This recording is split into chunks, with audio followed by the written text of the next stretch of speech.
আমি মুখ্যমন্ত্রী নই, আমি মুখ্যমন্ত্রী হিসেবে বলতে আসিনি, আমি আপনাদের দিদি হিসেবে বলতে এসেছি। আমি আবার আপনাদের কাছে বিনীত অনুরোধ করব যে আপনারা নিজেদের মধ্যে কথা বলুন, কথা বলে সিদ্ধান্ত নিন এবং আপনারা কাজে ফিরুন।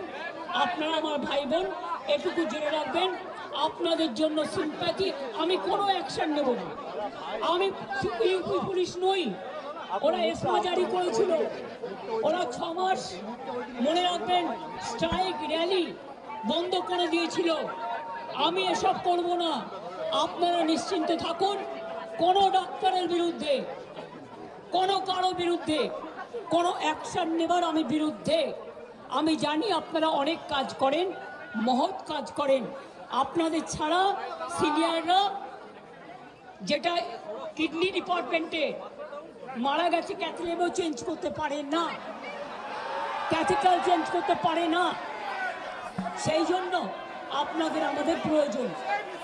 আমি আপনাদের বলবো, আপনারা ভেবে চিন্তে সিদ্ধান্ত নিন। আর যদি আপনারা আমাকে বিশ্বাস করেন, আমি যখন আপনাদের ধর্ণা মঞ্চে আসতে পেরেছি আপনাদের একজন সহযোদ্ধা হিসেবে, তখন মনে রাখবেন যে আমি আপনাদের, যদি আপনারা বিশ্বাস ভরসা রাখেন, বাদ বাকিটাও মনে রাখবেন।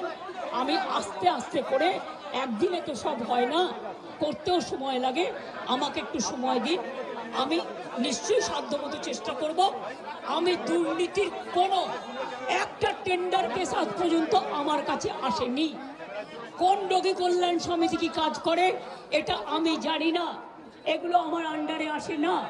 তাও বলি, যদি আপনাদের কোনো কমপ্লেন থাকে, কমপ্লেনের ভিত্তিতে নিশ্চয়ই আমরা তদন্ত করব। এমনিতে বিনা কারণে কাউকে সাজা দেওয়া যায় না। তদন্তে যদি প্রমাণিত হয় আমি নিশ্চয়ই সাজা দেব। আর একটা কথা, সুপ্রিম কোর্টে কেস চলছে, মনে রাখবেন 17 তারিখেও ডেট আছে। আমি চাই না আপনাদের কোনো ক্ষতি হোক। আপনাদের দিদি হিসেবে আপনাদের কাছে আমি অনুরোধ করতে এসেছি।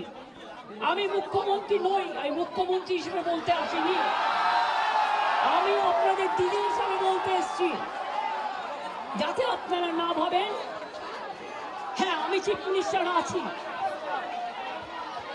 আমি একটা পার্টিও বিলংস করি, কিন্তু আপনাদের কাছে এসেছি যদি বলেন as a chief minister, as a elder sister, এবং আপনাদের আন্দোলনের সমব্যথী এবং সমসাথী, তাহলে আপনাদের অনুরোধ করব আমার কথা শুনুন। আগেও আপনাদের সমস্যা আমি সমাধান করেছি এবং আবার আমি করবার চেষ্টা করব। আমাকে একটু সময় দিন। ভালো থাকুন, সুস্থ থাকুন।